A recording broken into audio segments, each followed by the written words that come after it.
নমস্কার প্রিয় দর্শক বন্ধুরা, অজানা তথ্য চ্যানেলে আপনাদের সবাইকে জানাই স্বাগতম। 2026 সালে সবচেয়ে বড় এবং শেষ সূর্যগ্রহণ খুব শীঘ্রই ঘটতে চলেছে। আগস্ট মাসে অমাবস্যার তিথিতেই মহাকাশে তৈরি হতে যাচ্ছে এই বিরল পূর্ণগ্রাস সূর্যগ্রহণ। এই গ্রহণটি ঠিক কত তারিখে লাগবে, ভারত ও বাংলাদেশ থেকে কি এটি দেখা যাবে, গর্ভবতী মায়েরাই বা কি সতর্কতা অবলম্বন করবেন, আজকের ভিডিওতে আমরা এই সমস্ত খুঁটিনাটি তথ্য সহজ ভাষায় জেনে নেব। প্রথমেই জেনে নেওয়া যাক এই সূর্যগ্রহণের সঠিক সময়সূচি।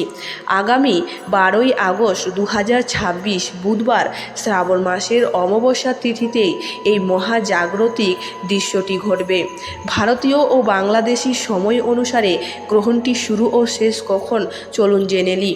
গ্রহণটি শুরু হবে আগামী 12ই আগস্ট বুধবার রাত 9টা 4 মিনিটে এবং গ্রহণটি শেষ হবে 13ই আগস্ট বৃহস্পতিবার মধ্যরাতে 1টা 28 মিনিটে।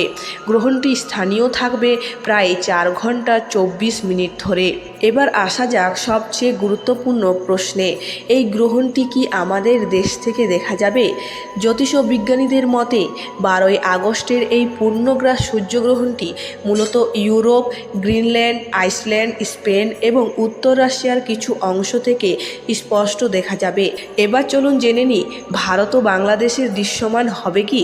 আমাদের ভারত এবং বাংলাদেশে এই গ্রহণটি সম্পূর্ণ অদৃশ্য থাকবে, কারণ এই সময়ে আমাদের এখানে রাত থাকবে।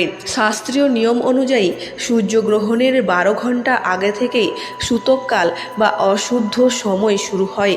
কিন্তু যেহেতু এই গ্রহণটি ভারত বা বাংলাদেশে দেখা যাবে না, তাই এখানে কোনো সূতককাল কার্যকারী হবে না।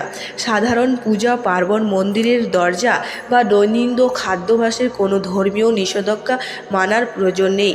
যদিও এই গ্রহণ আমাদের দেশে দেখা যাবে না, তবু লোকবিশ্বাস ও জ্যোতিষশাস্ত্র অনুযায়ী গর্ভবতী মায়েদের এই সময়ে কিছু সাধারণ নিয়ম বা সতর্কতা মেনে চলা পরামর্শ দেওয়া হয়। নাম্বার 1, ধারালো জিনিসের ব্যবহার। গ্রহণের সময় সুই, সুতো, কাঁচি বা চাকুর মতো ধারালো জিনিস ব্যবহার না করাই ভালো। নাম্বার 2, বাইরে যাওয়া এড়ানো। গ্রহণের সময় সরাসরি বাইরে বের হওয়া বা গ্রহণের নেতিবাচক আলো এড়িয়ে চলাই মঙ্গলজনক বলে মনে করা হয়। নাম্বার 3, মানসিক শান্তি। এই সময়ে অযথা রাগ বা বিবাদ থেকে দূরে থাকুন। মন শান্ত রাখতে মনে মনে গায়ত্রী মন্ত্র বা নিজের ইষ্ট দেবতার নাম জপ করতে পারেন, যা ইতিবাচক শক্তি বাড়াতে সাহায্য করে। জ্যোতিষশাস্ত্র অনুযায়ী এই সূর্যগ্রহণটি কর্কট রাশিতে ঘটতে চলেছে। যদিও এটি আমাদের দেশে দৃশ্যমান নয়, তবু গ্রহণের এই পরিবর্তনের প্রভাব সমস্ত রাশির ওপর কম বেশি আগামী 15 দিন পর্যন্ত থাকবে। তবে বিশেষ 3টি রাশির জাতকদের জন্য এই সময়টি অত্যন্ত শুভ এবং সাফল্যের বার্তা নিয়ে আসছে।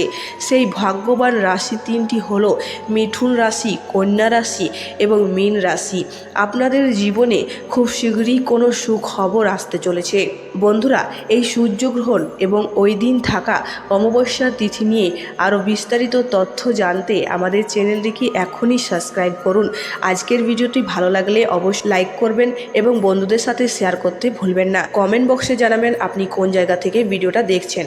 ধন্যবাদ, সবাই ভালো থাকবেন, সুস্থ থাকবেন।